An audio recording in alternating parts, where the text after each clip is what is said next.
Hey, we're back on the 603 podcast, and this episode, I'm with Mark Hayes, the founder, creator, and the man behind the wheels at Highland Mountain Bike Park. Mark, how are you doing today? I'm great, Dan. Thanks. 20 years you've been at this thing. Tell me about that. What was the first time you saw Highland Ski Area, and what did you see the first time you saw it? It was the winter of 2003, and I went up there with 4 or 5 of my buddies. We started walking around, not really anticipating much because I had looked at other properties, and just looking everywhere like, whoa, we could build a drop over there or jump over there, or, there was just so much going on, and it just made all the sense in the world. Easy access off the highway. So yeah, it was a pretty cool initial experience. Highland has always been one of those spots. It was my dad's favorite ski area. And when we drove up from Boston, even if we didn't go to Highlands, it was the place that he always pointed out to us, and he had a real connection with it. Have you bumped into this with the skiers from back when it was a ski area? And tell me about their connection to the place. Yeah, I think that connection is pretty interesting. We did a 50th anniversary party for the ski area. I think it was 2018, because it started in 68, 69. That's when the Elliott family owned it. And that's probably when your dad knew it. It was a pretty cool event. People were, I think there was a 90-something-year-old woman that was there that just absolutely had, she's just blown away about today, as a bike park, and didn't really know much about it. But, just a lot of locals that have skied there. It was a really good feeling, because it wasn't all the biker people, it was the older skier people that had grown up and skied and had all kinds of stories. So super cool event. Do you feel sort of connected to that legacy, and what's it feel like to bringing the place back to life? Coming up with a name originally, I wanted to keep it true to its roots. It was called the Highlands Mountain Ski Area, and we kept it. We call it Highland Mountain Bike Park, so I guess we dropped the S. But yeah, it was that connection to the community was super important, to keep everybody, including ourselves, just feeling right about it, even though we were changing the use from a ski area to a bike park. What was your connection to mountain biking? How did you get on fire for mountain biking? Yeah, I started riding bikes in the 90s.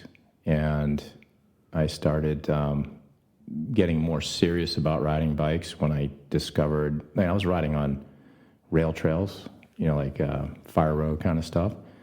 But then a buddy of mine introduced me to single track riding in the Middlesex Fells, Massachusetts.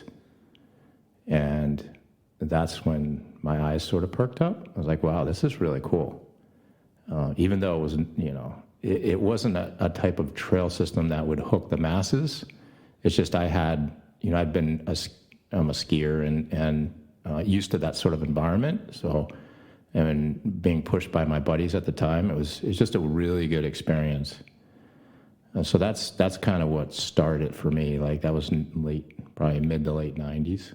Of course, then the whole free ride mountain bike scene took off, and I was, involved in that.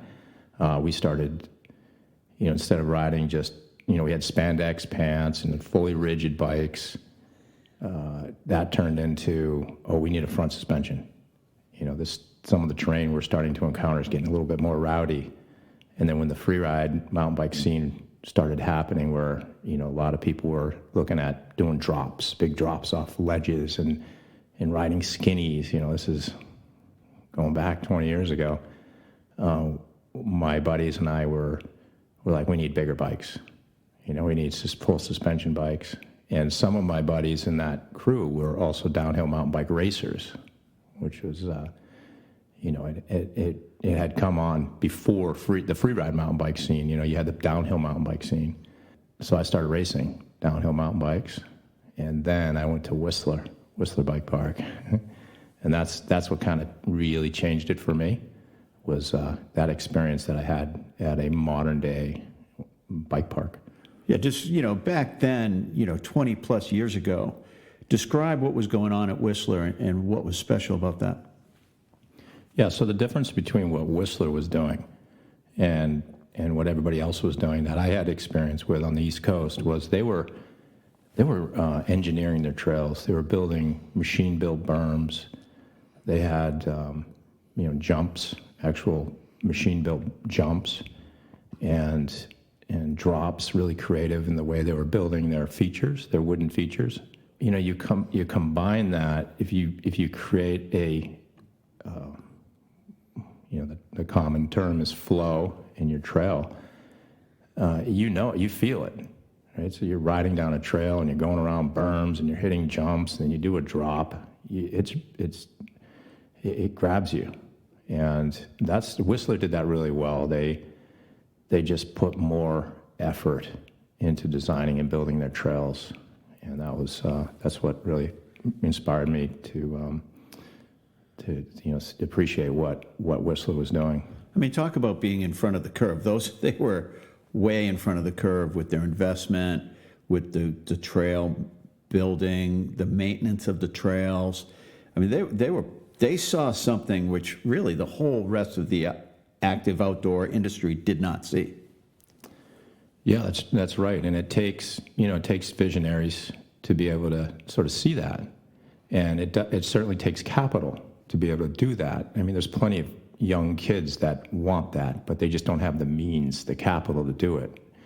And I see it all the time. In the resorts, they're, at least from my experience, the East Coast resorts are sort of guilty in the early days of just allowing younger folks, anybody really, to go out on their mountains and do a rake and ride, right? But not necessarily bring an excavator out on the hill and experiment.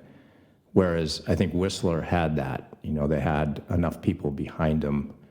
The management team understood that, there's some effort that goes into this, and with that there's costs, right? So I'm sure that, listen, you have to pay people to do this.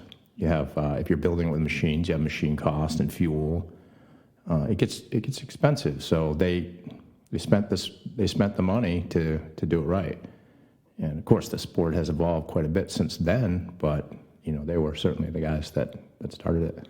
They certainly did. And it's not like snow, right? It's not like taking a snowcat out and building a berm and grooming it. We're talking about moving dirt, earth, rocks, and manicuring that for the entire trail. That's no easy effort, really. No, it's not. And there's a whole process that we follow today, from just the initial exploration to the flagging of the trail to the actual physical construction of the trail. And all of that adds up to labor, and you've got to pay people, and you got to pay. And today you have to pay them pretty good. And if you have a good operator, you want to pay them, you want to keep them. So yeah, it's a lot of work. There's no question. I mean, you come back, you see a defunct ski area, and we've all seen them. It's not a pretty sight. The lodge is probably in disrepair. The lift hasn't spun in a while. You don't know if the bearings on it work. You've got headaches. It looks cool and exciting to see, we can drop this and do that. But that's a pile of headaches. Like, what did it take to move that from that spot forward to even opening your first or second trail? Well, yeah, it first of all, it takes passion. You gotta want to do this. And I was fortunate that I had sold a high-tech business in 2000, right at the peak, where I had just visited Whistler, selling my business and contemplating my next move. So I had the capital, and then the passion, and that's the big two things, in my opinion, that you need to be able to do something like that. Yeah, you got to hang in there. With the passion, kind of keeps you coming back when you see the big bill, right? Yeah, I get so I have this red folder that my finance director hands to me on a weekly basis, sometimes a couple times a week. And there's a lot of bills in that. And as long as the money's coming in, as long as our business is working, it's okay to have the red folder. But yeah, that red folder is not going away. It's only getting bigger and more complicated. Bring me into current day, from a defunct ski area to now. What is the mountain bike park? What's it look like? Well, we have 30-something trails. We have 2 lifts. We just installed a new conveyor lift. We have an indoor center, which for training, it's a 9,100 square foot indoor center, has a resi mat, a foam pit. I just purchased a airbag lander, so we'll have that for our camp business. We are, our mission's pretty simple. We build trails, we teach people how to ride them, and we're 100% biking related. That mission is driven by 3 business platforms. We have the Highland Mountain Bike Park, which is, you buy a ticket, you rent a bike, you take a lesson, you buy a t-shirt or a hat, that classic ski area model. Platform number 2 is our camp business. So that's the overnight, the more committed camper. So we run adult and kid camps all season. And then platform number 3 is our trail building business. So everything we know how to do right now, building that bike park, we take it on the road and we design and construct and basically consult other ski resort operators on how to build a bike park, or we build for municipalities, pump tracks, cross-country networks for private homeowners.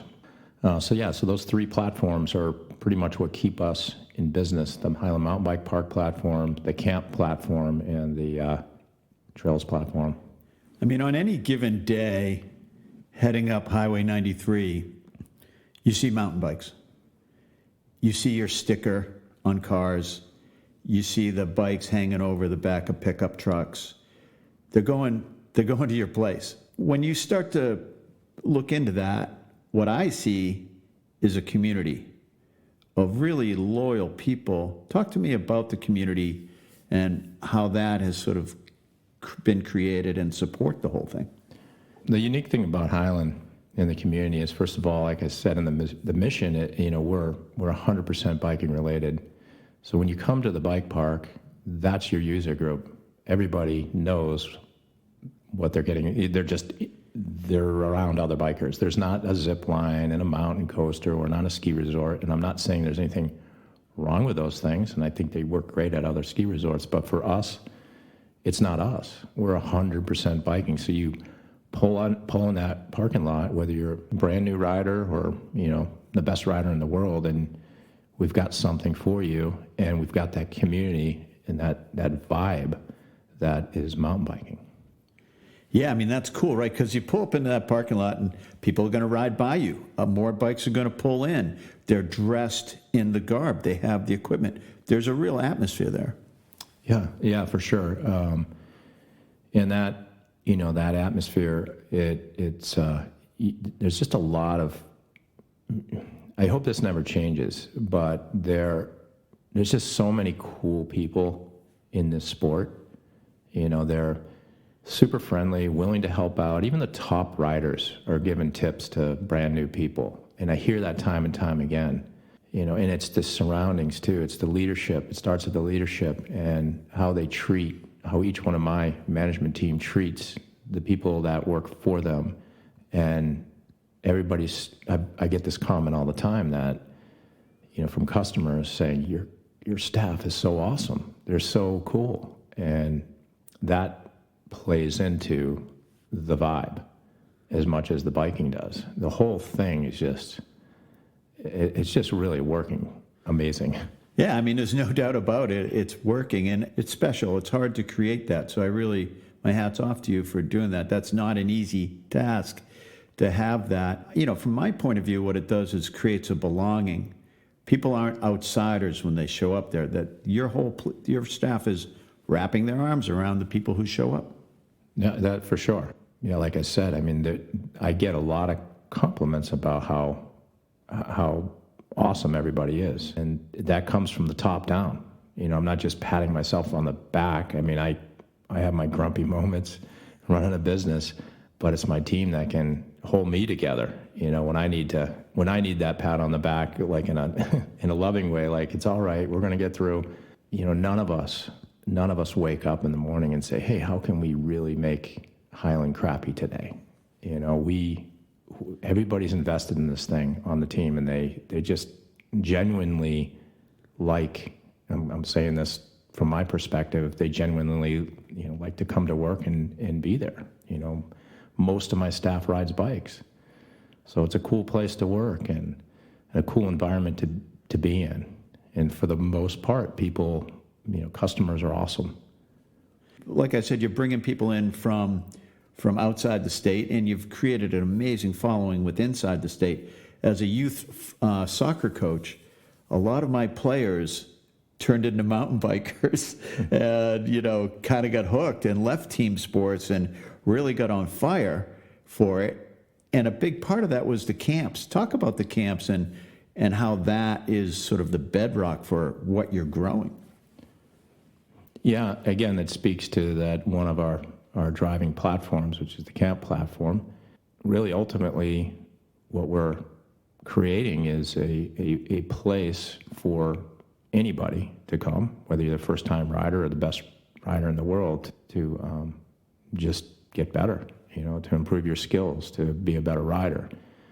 I mean, whether you want to just come and enjoy the day and sit in the back and, eat some food, hang out, or you want to, what we're really creating is that ability for that next rider to take their riding to that next level. So the camps is a big part of that.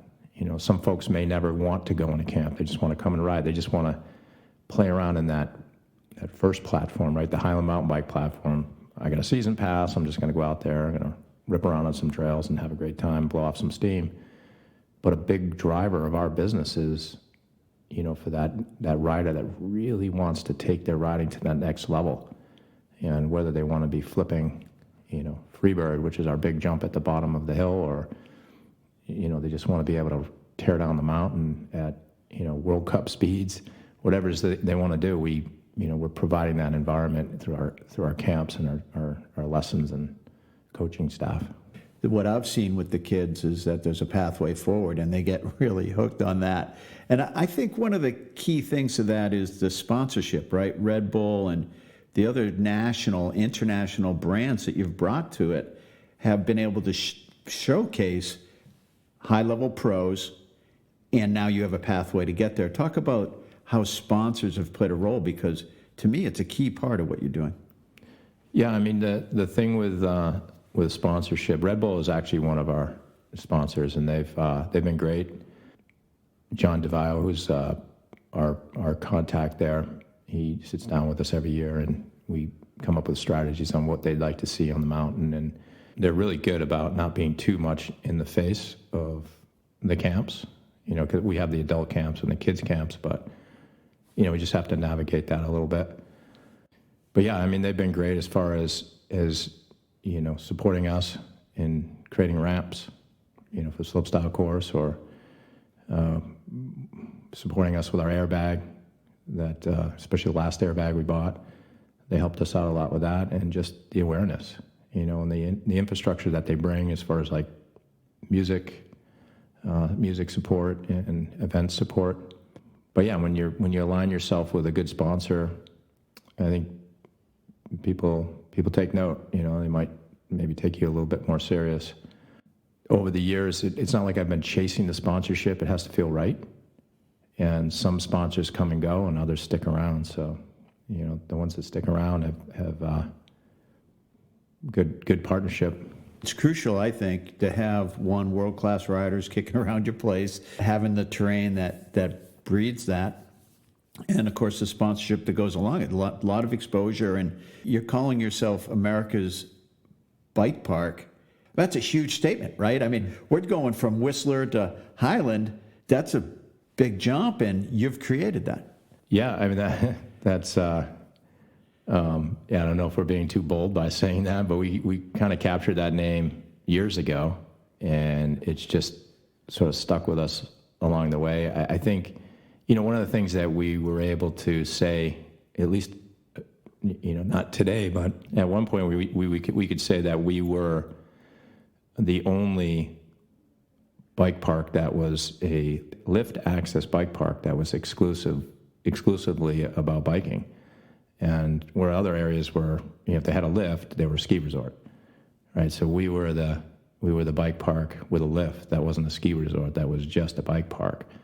Now there's other bike parks opening up that are, exclusive bike parks. Yeah, that's a big name, America's Bike Park. I love it. I mean, it goes a long way to the community and everything you've created around that. And I think what's interesting too is that you're consulting and helping others to build parks, right? But at the same time, it's competition. And, I think one thing when it comes to the ski areas and the resort business, they like fads. They like things that look like they're going to move the needle. But as you spoke about earlier, not always there with the financial backing to make it happen. What's it been like to see the resorts increase their awareness of mountain biking, and what's it done to your business? Yeah, I remember actually having a conversation with Dave Kelly, who's one of the owners of Gravity Logic. And, he came over to the park. This is before I started the trail building business. And he said, we're helping Killington, which I knew. We're helping Thunder Mountain, new bike park. And he goes, it's only going to help you. And I'm like, yeah, I know. I get it. We need to get more people into the sport. So by going out on the road and designing and building trails for others, yeah, in my opinion, it's the best thing that we can do for the sport, because especially if XYZ Resort gets into it, and if they're not designing the trails the right way, and they're not hooking the masses, the biggest challenge in that scenario is maybe a family shows up at XYZ bike park and there's truly not a trail for them. They're probably not coming to Highland. They're probably not going to go to Thunder. They're not going to go to Killington. They're out of sport. They're like, okay, this isn't for us. But if they're designing and building the trails by legitimate, good, professional trail builders, then they're creating this. They're growing the sport.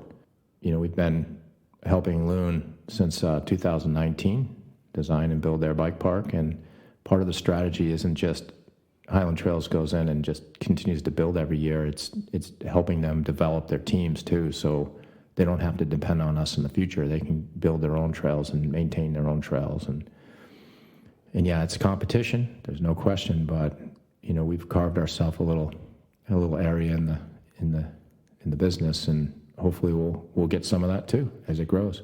A big part of skiing, of course, is going to the next place and having a bucket list of resorts that I want to go to. And is mountain biking sort of the same way? If I'm a Killington mountain biker, do I also have Highland on my list and I've got to get there? Yeah, I think so. And whether you're a Killington rider or a Thunder rider or Highland rider, it's a great experience to go, like you said, from a ski standpoint, same thing. I love going to different ski areas. And with Highland, we have, just a different feel than Killington, a much smaller mountain. We cram a lot of stuff into a small space. Some of the things that we have, they may not necessarily have, like we got a full slopestyle course, we have the indoor center, but they have huge vertical and more miles of trail. And so you get these different experiences when you go to these different resorts, and yeah, I think it's a great thing to have. I mean, I remember when I first opened Highland and went on a little tour. I went to Platikill, which when I in my racing days I used to race Platikill, and went to Mountain Creek and rode Mountain Creek, and then back to Highland and rode Highland for the day. So I had 3 days, 3 separate experiences, and it was amazing. I mean, the more bike parks that we open, the more of that is available to everybody, from just the different levels and different styles of the park and the different vibes that they give off. And so yeah, I think that we absolutely, in my opinion, every single ski resort should be doing this. And I really honestly think that the bike park industry, is going to take a few years, but I would say 20 years, the bike park industry will be as big, if not bigger, than the ski industry. I mean, there's 40 million mountain bikers that, represent a relatively small number of rider visits at bike parks, whereas there's 10 million skiers, in the United States that represents something like 50 to 55 million skier visits. So we've already got almost 4 times the amount of bikers that we have skiers. So we create more trails, there's going to be more people riding, and create more mountain resort type trails, there's going to be more people going to the resorts. So, and we're seeing that, we're seeing the sports really starting to take off, and more resorts, they'll see the next resort being successful, and then you'll have the management team go, okay, yeah, let's invest in our bike park program. Yeah, absolutely. That's a great, bold prediction, Mark. I love that, and I think people need to pay attention to that. There's no doubt about it. Of course, we're not just talking about grabbing a Camelback and a bike and heading off for a ride. There's some gear here. There's protection. There's helmets. Talk about the gear today. What are people wearing and how it's building towards the safety? The gear just continues to get better. The helmets get lighter. Liat came out with a neck brace. I see a lot of people wearing those. Elbow pads, knee pads, that kind of thing. Full face helmets. All of those, all of that protection is something that every bike park should offer, in their retail. We can't necessarily force people to wear it because, we want to make sure people have the freedom to do what they want to do, but offer it. And whether it's we can rent it or sell it on site. The key is, the more comfortable you can make it, people are going to wear it, right? If it's not comfortable, you don't see people wearing it. And there's an image too, some people you see coming down the hill with a half shell. And, we require at least a helmet. We're not forcing anybody to wear elbow pads or knee pads. But then on the other side of that, you see, people that are fully body armored up. And, if you fall on your face and you don't have a full face helmet and you're just wearing a half shell, you can smash up your face, and it's probably time to wear a full face after that. Or, plenty of scuffed up knees and shins and elbows just because, they didn't put the protection on. So I think you got to offer it. I think the industry needs to continue to innovate and invent new types of products that people will want to wear from a comfort standpoint and from a style standpoint. Right? No one wants to be out there looking dorky in their equipment. So I think the manufacturers they continue to do a better job just streamlining all that stuff and making it look cool, and which is benefits the rider. And that's part of the belonging, right? That's part of fitting in and feeling like you're belong there and that you have the right gear. How about airbags? What's happening with mountain biking and airbags, and are we going to see that? And do they exist now? So what's come along in recent years is airbag landers, like they use in skiing, and they've used in skiing for a while. So you're starting to see that become more of a common thing in more the camp-driven environments. So we actually purchased an airbag lander we'll hopefully have it ready for our camps this year. That's kick off in July. We have to rebuild the whole section, lower mountain area. But that's great. The landers allow you to go out, hit the jump and do your maneuver and then land on your wheels and then roll it out. And it's, very close to simulating what you would do on dirt rather than just, a flat bag. You're landing in the bag and you're sinking into the bag. So a lot of the guys still use the flat bags, especially the high up, super talented riders that are competing in competitions like the Red Bull Rampage. They'll use a flat bag. They'll jump off of a cliff in their backyard or something. They'll have the bag set up and just practice their tricks into that. So I don't think they're going away for everybody, but for us, from a progression standpoint, we think it's going to be, something that will really add some value to our camp product. In motorcycle, the airbags are coming into rider safety. They're wearing the airbags and they're exploding upon impact and things like that. Is Is that happening in mountain biking? Oh, you're talking about, just like a neck brace or something that that blows up. And I haven't seen that. I actually have not seen that at the bike park. Not to say someone's out there wearing that, but that gets down to comfort, right? If you can make those comfortable enough, you imagine if you could just spray on a suit, right? And you could be out there in your t-shirt and shorts and know that if you fell, you'd be okay. Obviously, that doesn't exist. So the closer you can get to that comfort and that style and that feel, I think the better. But I haven't seen an airbag type suit at Highland. It's pretty cool. Of course, in skiing with the avalanche airbags, we're seeing like a 95 plus success rate in rescuing people surviving avalanches when they deploy the bag. And if you look at that, the motorcycle racing, there's a suit that comes, a total body suit upon impact, and the leash is broken. The leash is broken once they roll off the bike. And a few years ago, I did a story on a airbag that exploded to protect your neck for bicycles, just for bicycles. So yeah, maybe we'll see it. Who knows? Yeah, I'd love to see that. I'd love to.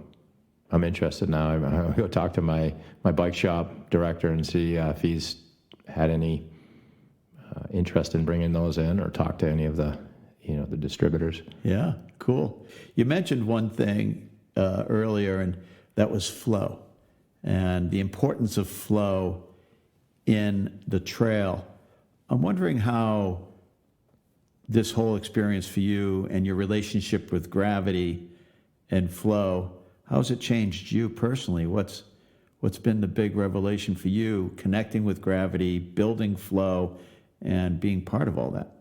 When a trail's built right, like every trail should flow, whether it's a tech trail or a rooty, rocky trail, a machine-built freeride trail, or a blend trail, which is a combination of tech and freeride. It should, quote, quote, flow. Right, and that sensation of going down the hill where you have the right speeds for the jumps, you have the right sight lines, the right frequency of rollers for that particular rated trail. Because every trail, whether it's a beginner trail, an intermediate trail, or an advanced trail, should have some sort of flow. But maybe if you're a beginner rider and you jump on a Black Diamond Trail, maybe it doesn't have that flow for you because you're not ready for it. So you design flow into the trail with, the sight lines, the frequencies, the speeds that you need, the amplitude, the size of the jump. So, and you have it when you're down at the bottom, and you go, wow, that was awesome. Like, I don't even know why, but I just rode a trail that was amazing. Versus if you didn't have that flow, if you had the wrong speeds and the wrong frequencies, and you would just get to the bottom and say, yeah, that was okay, but something felt a little funny. So flow for me is since I've been skiing longer than I've been mountain biking, and just that sensation of getting to the bottom and feeling something that just feels right. Like, get me back on that chairlift. Let me do that again.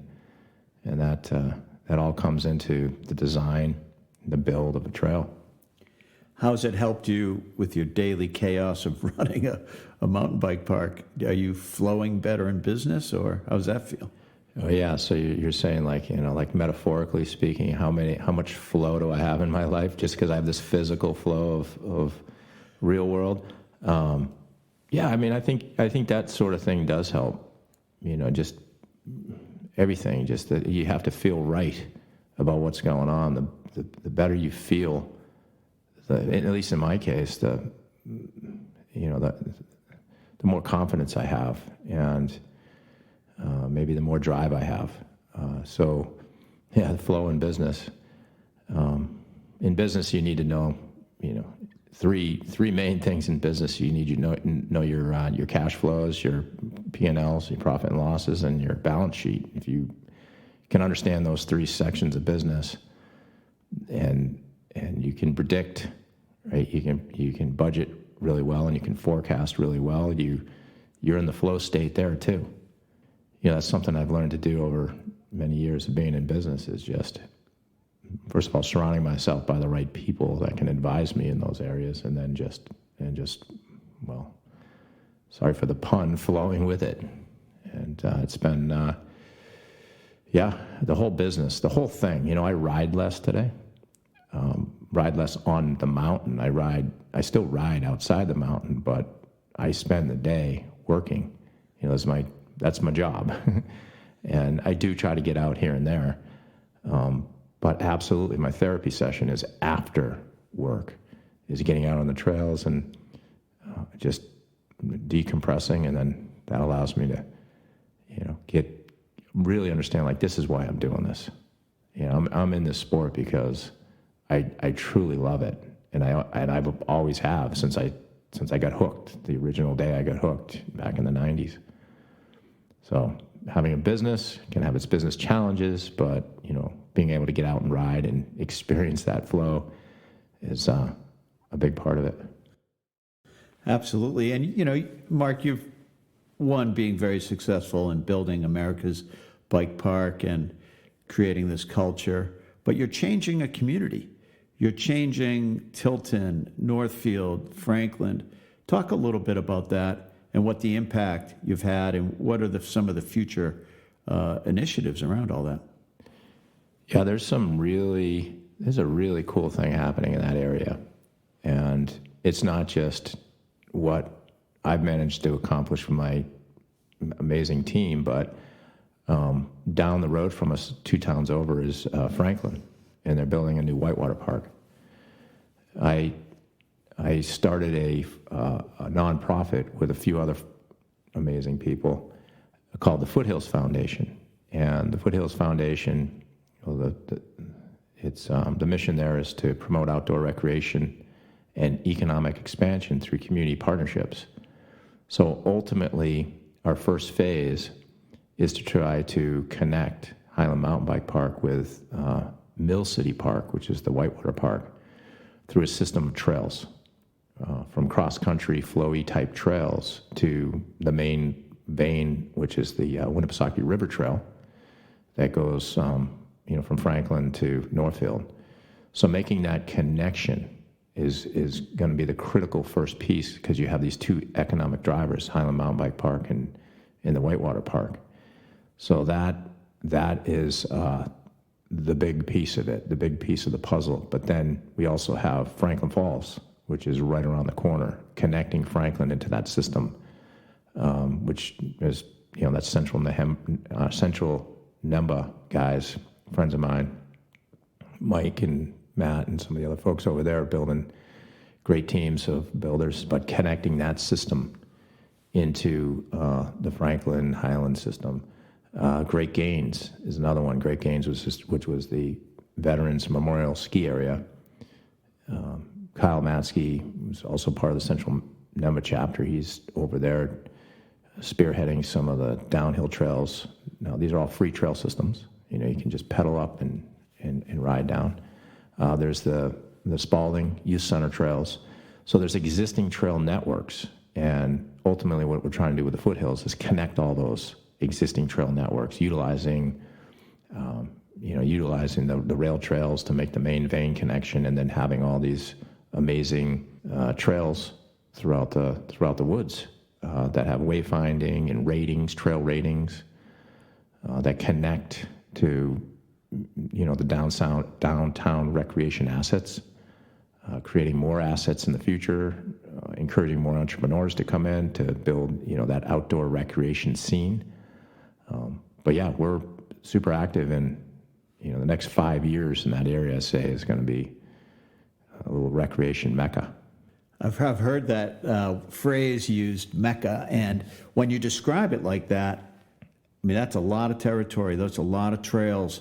That's going to drive a lot of people, a lot of recreation, a lot of overnights, a lot of restaurants. That's an amazing initiative all around biking, mountain biking, and all of water parks. All of that comes with it. It's amazing. What an impact. Yeah, and what makes our area unique is that we have 93 main highway that goes right between, the area. So we can draw millions of people into the area. You build something fun, create something fun for everybody, that the community, the people that live there, give them something to do. The businesses that are there, they'll have a much better opportunity to bring in people from the outside that may want to work at their business. How do you attract more talent to your area? Well, give them things to do, right? So we have a really good opportunity to give people from all around just an amazing experience through this outdoor recreation. Yeah, it's happening. It's happening right now. It is happening, and it's so exciting for New Hampshire. You moved up from Massachusetts, as many of us do. What's it like to call New Hampshire home? New Hampshire's a really cool state. There's a lot of open spaces. It is very close to a major city, Boston. So we've got this massive playground, and New Hampshire's been really trying to drive the outdoor scene. There's politicians in the state that get it, and I've been trying to work with a lot of those folks. Janelle Lawton, who's the director over at Orid, she works with Taylor Coswell. That's her boss, and they're outdoor people. They get to ski in the bike world. So we need those people, from a political standpoint, to support New Hampshire and the outdoor scene. And then with that, you make it easier for guys like me to be doing business in a city or a state like New Hampshire. We're going to come in, and we're going to set up our shops and continue to leverage this beautiful open space environment, these natural resources, and make an amazing playground out of it. You took a defunct ski area 20 years ago, turned it into you've taken this defunct ski area and turned it into America's bike park and created culture. You're a visionary. You're connecting with the rebuilding of Franklin and the surrounding area. I don't know if you've got another 20 years in you, but what's the legacy? What do you want to leave behind, and what are you building towards? Yeah, 20 years. That I'm 57, so that puts me at 77. And so I have my strategic finance guy who I met probably 8 years ago now. I said, Bill, when you're done, that's when I'm done. So whatever age you quit at, that's when I'm quitting. So I know that. I'll know that when he's all done. But yeah, I feel like I have another 20 years, a solid 20 years to build this thing. I think it needs another solid 20 years before I can sort of drop the mic and hopefully walk away with knowing that myself and my team have created something really amazing, really special. Yeah, I think the reinvestment is about the passion, right? It's about the perseverance to keep it going. Yeah, absolutely. And that's the part that's sticking my neck out, continuously sticking my neck out, like not quitting, right? Not saying, okay, I'm done with this, I'm moving on. It's no, I'm continuously taking this thing to the next level. And there's a risk with doing that every time. Like, why don't I just stop now and sell it? Right? Yeah. Some people, don't you want to sell it? No. I got something going here. This is really cool. And like we said earlier, I've got maybe 20 years doing this. I think that's interesting because a lot of people will build something to sell, but the real entrepreneur builds something to stay, a real permanent piece. Then, when you're not a flipper, when you're a real entrepreneur, you want a legacy. You want something, you want to make changes. Is that how you feel about that? Yeah, I think it depends on the business you're in. I think the old high-tech business, I wanted to make money, right? I didn't go into it with the passion. There was an opportunity there that, my father had presented to me years ago, and yeah, that was about making money, right? But once I got into it, I was learning about, just light theory, photons, the physics of it, and just trying to understand that more. I got more passionate about it, but would always wonder why nobody wanted to go ride a bike, because I really like riding bikes, and everybody wanted to golf, which is fine, but I was a bike rider. I wanted to ride bikes. So yeah, driving that, having that passion for whatever it is you do. And it isn't about the money. Of course you need to make money. That's a part of it. If you're not making money, the company's not working. But you got to like what you're doing. And I love what I'm doing. And that's a big part of it. And I want to keep doing it. What else am I going to do? What else am I going to do? And your dad's still with us, and what's he think of the business? Well, my dad, he passed away just recently, but he was super proud of the business. And the only reason I know this is because recently a couple friends of my dad, they approached me and said, your dad would talk about you a lot. He didn't necessarily show me that, not that he didn't care about me, but it wasn't, he would talk me up behind the scenes, and then, he wouldn't let me know that, which I think is pretty cool. That's a neat experience you have with your dad's friends. I've been lucky enough to have that as well. I'll be doing a book signing or something, and somebody will come up and, I know your dad, and you tell me where that is and the connection, and then the stories they've heard through my dad. It is special when you hear it like that, because it reminds you of them, and it's they're living on through those stories and those friends. Yeah, for sure. And my dad was he was a good guy. He was a humble guy, which made him really likable, and he was funny. He was fun to hang out with. As a kid growing up, and then just seeing me in college. I was out of college. I got a 4-year degree, and then when I got out, I was in my profession, and he knew I really didn't like what I was doing, and it was this opportunity to start this fiber optic high-tech business, and he's super genuine. He's like, let's go to the bank. I'll co-sign a loan, and yeah, so very supportive throughout the years. Like I said earlier, we sold the business, and that gave me the means to be able to start Highland and the capital to do it. Just had to have that passion too. There's a legacy right there. Yeah, for sure. The sticker. Describe the logo, the sticker, and what does it represent, and why has it become so popular? Well, the logo, I was taught this a long time ago by my friend Lorelei, who actually designed the logo. It was back in 2004, maybe. You want it to be simple, like Nike. It's a simple logo. You can expand it, you can shrink it down, and you can still identify with it. So you want to have a logo that's not embellished with all kinds of colors and shapes, and it's too much for the human brain to sort of process and think it's iconic. So I think the simpler forms are better, at least from the education I've had, the minimal education I've had on logos. But our logo is actually a hidden H, like Highland. So if you filled in the logo, you'd see an H. But you could also put a number, put the logos side by side, and it looks like a bike track, a mountain bike trail, or a mountain bike tread. Sick. Yeah. That's cool. Yeah. So it's a tread, it's a bike. That's awesome. It's an H. It's an H. Yeah.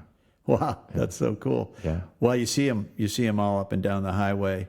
It's an iconic sticker at this point. I was just coming to your studio, and I saw one on the back of a truck.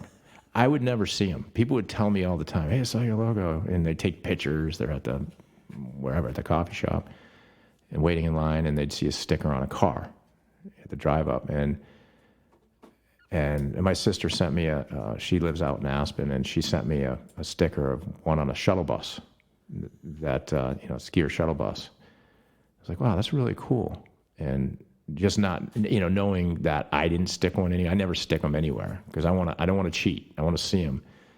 And I haven't for the longest time, I never saw my logos. I don't know if I was just oblivious as I'm driving, but now I do see them. I see them. We had 53,000 rider visits last year, and The year before was just as busy, and every year it gets busier, and so more people are it's just I guess it's the law of averages. You're going to just start seeing more of them. I mean, it's coming together. The foundation is there. How does it make you feel that you're well on your way? Yeah, I don't. People ask me that all the time, and I'm in it. I'm in the noise of it, and the ups and the downs and all that stuff. And it's to stop and smell the roses and really look back and say, wow, look what's going on here. I feel like there's just I can't do that right now. It's because I'm just in it. It's easy, I guess, maybe if I wasn't involved in this, looking at it going, wow, that's a pretty cool place, what those guys did over there.